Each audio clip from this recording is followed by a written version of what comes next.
Welcome. And we are here to celebrate an achievement.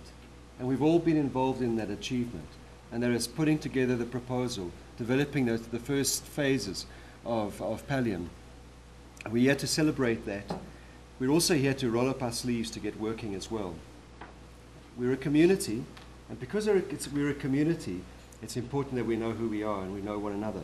And so what I thought we'll do is go around, introduce, if you could each introduce yourselves, table by table, so we can get to know one another. For those of you who don't know me, I'm Jose Pereira. I'm a palliative care physician here in the Calgary Health Region, the palliative program, and also hold an academic appointment at the University of Calgary. Perhaps we'll start, where have we come from? How did we get to this point we're at? And where are we going to? And I'll address very briefly and broadly some of those issues, and in the course of the day and tomorrow as well, we'll start looking at those in more detail. Who are we? Well, the project represents a community. We are a community. Pallium is a community, and that's one of the key take-home messages. So initially when we started off, it was with great trepidation. We thought, this is a big part of the country, and we don't want to bite off more than we can chew. And so we stuck with the sort of the prairie provinces. And as we moved forward with the process, became more comfortable with it, looked at, that this can be successful, we're glad to have BC and the Yukon on board as well. And again, as I said, we're looking for partnerships outside Western Canada. So we're a community from Western Canada and the North, and we're here to look at capacity building and the three key words: collaboration, communication, and coordination of the resources that we have. I think this is very important so we can focus ourselves today and also focus ourselves for the next 3 years, the duration of the project. And I really like this quote by Harvey Chochinov, one of our colleagues from Winnipeg. And Harvey, when he was presenting at it was the Senate, the Senate report when they had the witnesses, Harvey was a witness to that. And this is back in 2000. And Harvey said this. He said, "Unfortunately, in end-of-life care, we do not have a vocal constituency. The dead are no longer here to speak. The dying often cannot speak, and the bereaved are often too overcome by their loss to speak." And so part of the work that we're going to do is we're going to add voice to that need. And throughout the project, we focus on this, that ultimately we're all here, we've got a common purpose, and that's extremely important. So when things get in the way, when politics, when little individual things get in the way, just keep focused. We've got a common focus. And it binds us together as a community. So we are here to improve the care of the terminally ill with a very strong focus on empowering primary care to deliver that palliative care. So where have we come from? In 2001, we received funding from Health Canada, from the Rural Innovations Fund. And as I said before, the community was Alberta, Manitoba, Saskatchewan, Northwest Territories.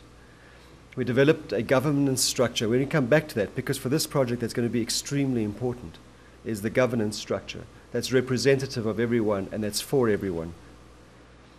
We had an advisory committee. We started developing the network that's now grown to where we are today and the community.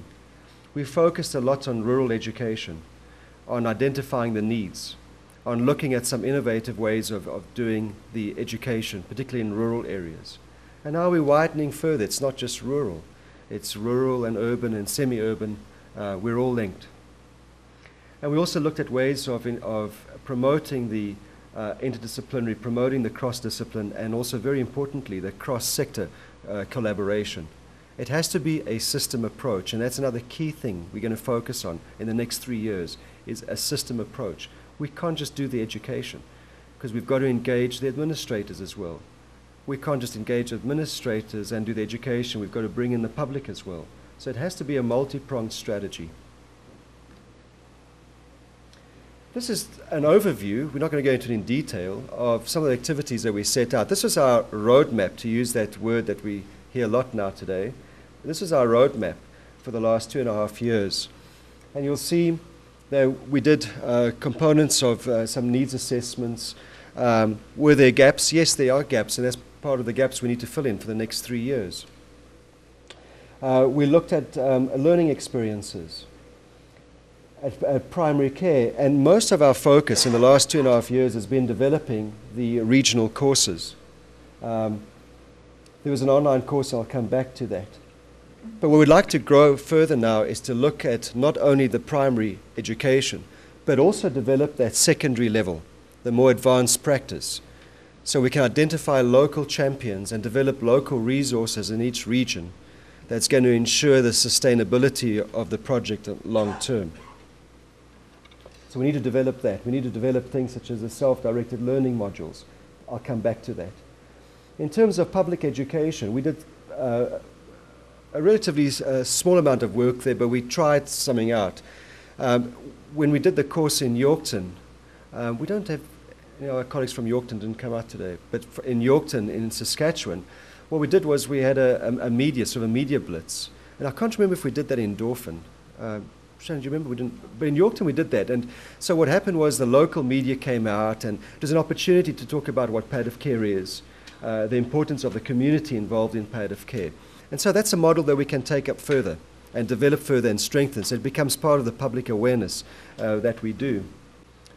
The other piece that we sketched out in our roadmap was the piece on the extreme right, the system and policy engagement. And we've done some limited amount of that. We've set the sort of the foundation, but a lot of the work in the next 3 years is going to be to develop that piece. And again, we'll come back to that. So, just to summarize it, we're a community. We've come together with a common purpose. And we're here to collaborate, to coordinate, to share the resources that we have. In the last 2.5 years, we focused a lot on the primary course, and there's still a lot of work to be done there. But this gives you a bit of a sketch as to where we're going. Develop the system and policy engagement piece. Develop the knowledge management piece. The public education piece. So some of the major innovations, we've been looking at a model, a community of practice model, and that's something we want to bring out more and work on further.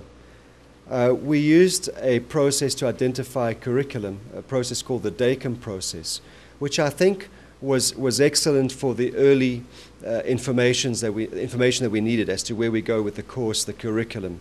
It gave us some sort of pointers with the primary care, where we're going to go to with that training, and also some pointers as to where we should go to with that secondary level expertise. The first rural online journal club, which we tested and evaluated, and we've got the data for that, and that's something else we want to work on.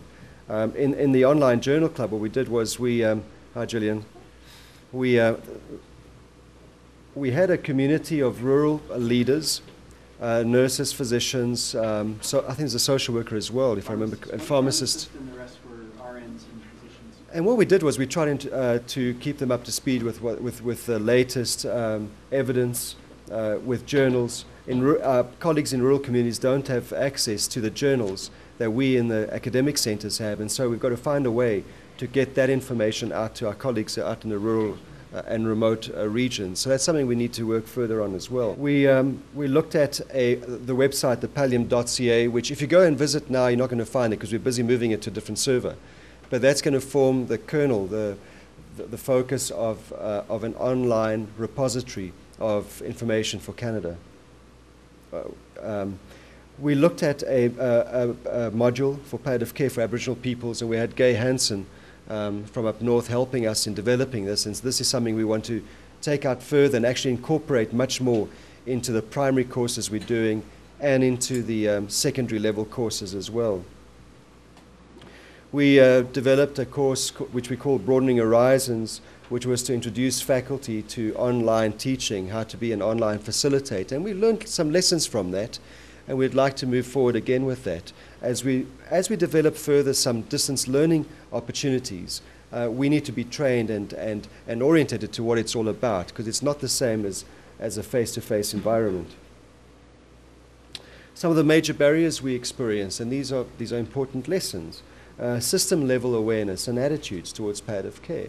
And this is at many different levels. Administrators, public perception of palliative care.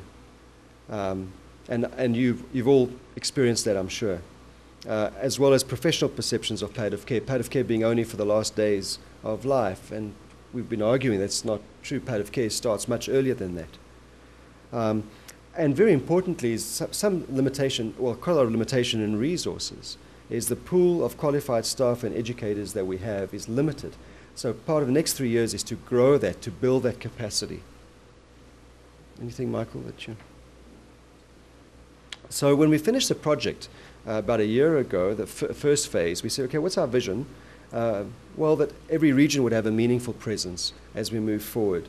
They would be standards-based, both at the basic palliative care level but also at the secondary level. Many of us are trying to build up, I think, programs in rural and semi-urban areas. What does it take to be a rural consultant or a rural expert?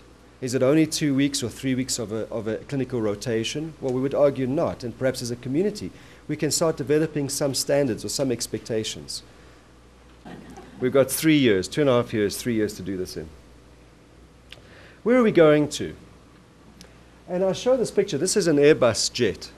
And I always use this analogy because I think it's an extremely important one for us. Okay, not only are they superb jets and they go from one place to another, but there's something very unique about the Airbus. And the Airbus is built in different parts of Europe. In England, they'll build part of the cockpit. In Germany, they build part of the wings. The fuselage is built in Italy. It's spread all over Europe. You'll see in France, same country, but there are about 3 centers in France that builds different components of the Airbus. And then all those components come together to build this aeroplane that is successful and flies. And so I think that's a model we should look at, is that we all have expertise in this room, and there are other colleagues of ours outside that are not here but have the expertise as well. And it's going to be important that we build this model together with the pieces and bring the pieces together. So some of our strengths, we've got commitment and there is expertise. There are some resources. We obviously need to build more resources. We've got strong regional centers, and I just listed some. There are many more. We've got the knowledge of the North. We've got people here from the North, and remote healthcare delivery is very different to rural. And even within rural, there are different models within rural. Education resources. There's a Victoria Learning Centre, the Regina course. These are all models that we look at, and in terms of building that Airbus, we can use those examples. We've got the Centre for Distance Learning. We've got the CME divisions across our jurisdiction and the CE divisions for pharmacy. The University of Manitoba is looking at the certificate program, Grant McEwen. So there are a lot of resources that we have that we can use. There are also the regional centers. So for example, if we move forward with the secondary level training, perhaps we as a community will say that you'll need at least, I don't know, whatever it is, 4, 6, 8 weeks of training on site. And that's where our regions come in, the Victoria Hospice, the Vancouver program, Regina in Saskatoon, in Winnipeg. Where are we going to? Well, we spoke about the system approach, this multi-pronged approach, and I've broken up just for convenience into these various domains. There's education, regional teams, engaging administrators and decision makers. So in terms of the regional course, we've come a long way. There's still a long way to go. As you know, it's geared towards primary health professionals. We've run now, I think it's 7 courses. We did one in Dauphin, there was one in Yorkton. We've done 2 here in Calgary, one in Edmonton. We did a modified version of that up in Yellowknife in the form of a conference. And we've got feedback now from the learners, and now it's time that we develop this committee further so we can strengthen this program. And there's input from our whole community across Western Canada as to how we proceed further with this course.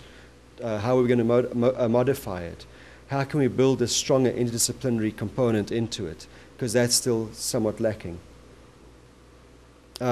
We need to develop a train-the-trainer program for this course throughout our regions. Put together a coordinating center. I think Michael will address that in the days ahead.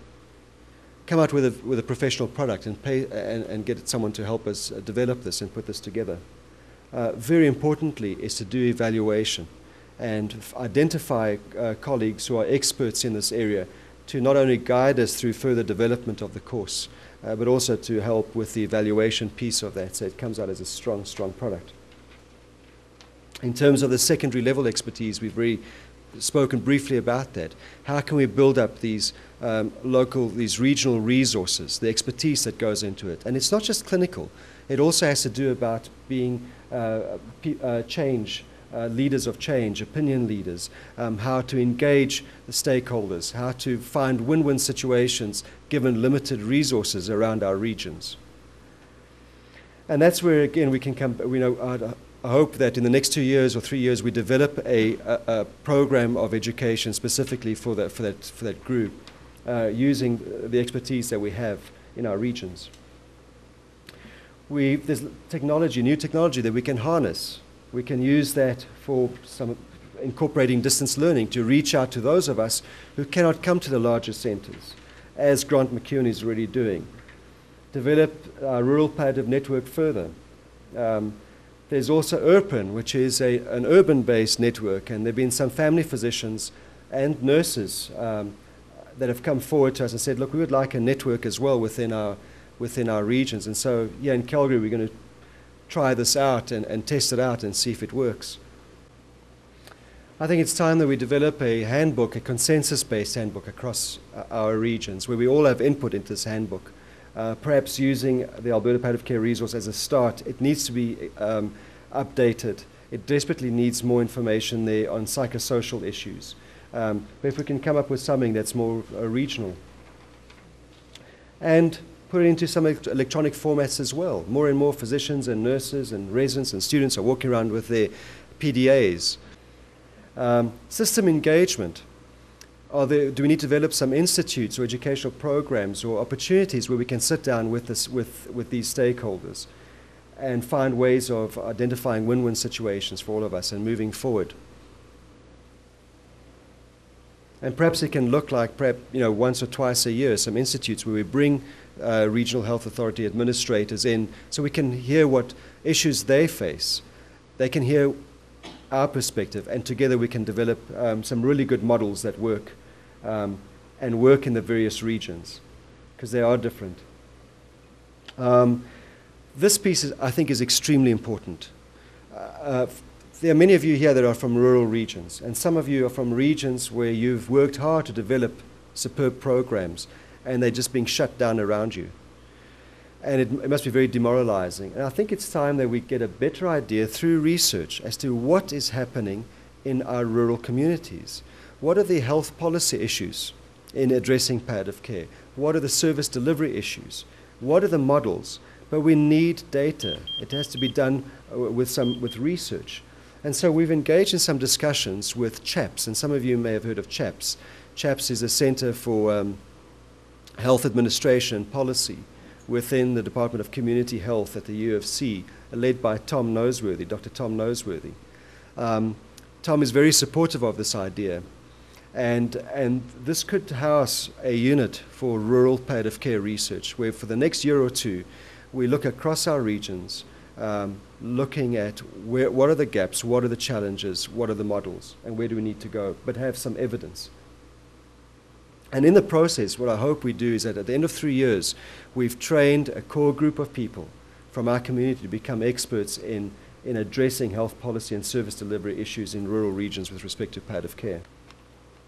Ongoing evaluation is going to be extremely important, and we'll be looking at companies outside to do an ongoing evaluation with the various aspects of this project we've described, including the education, the engagement of the stakeholders, etc. This is important, the critical success factors for this, for the project. It's going to be vital that we identify local leaders and champions and support these local leaders and champions and provide some of the resources that they're going to need. Again, we go back to the concept of community, that we're a community. And our community is going to prosper if we coordinate, we collaborate, and we communicate. The strength of this project is in the relationship. The project's about empowerment, it's not about control. And if any of you ever feel that one of us is looking as though it's control, that works very well. Say time out, okay? You've got to listen. Remember this, Michael phoned me up this morning, he said, you know, this is a key message. And I said, absolutely, I agree. Pallium is a means to an end and not an end to itself. Okay, and that's one of the important take-home messages. We have to collaborate with our colleagues, identify other groups that are important in this process as well, identify colleagues across the country and other projects that we can work with.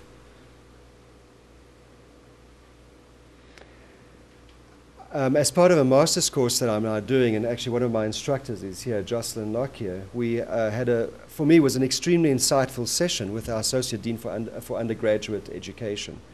And he stated so simply, and he was addressing education reform, curriculum reform, but I think it speaks to much broader than that. And he said, he mentioned the 3 Ps of education reform, and the 3 Ps are the pedagogy, the actual teaching, the practicalities, the pragmatic part of it, but also the politics. And we shouldn't be naive to think that there are no politics. Politics are part of it, and we've got to find a way to navigate through that. Always remembering, focusing on why we are here. We've got a common purpose. And that's probably the most important piece in terms of focusing when we run into troubles. We are here to improve the care of the terminally ill, and we're here to empower primary care delivery of that care. Thank you very much.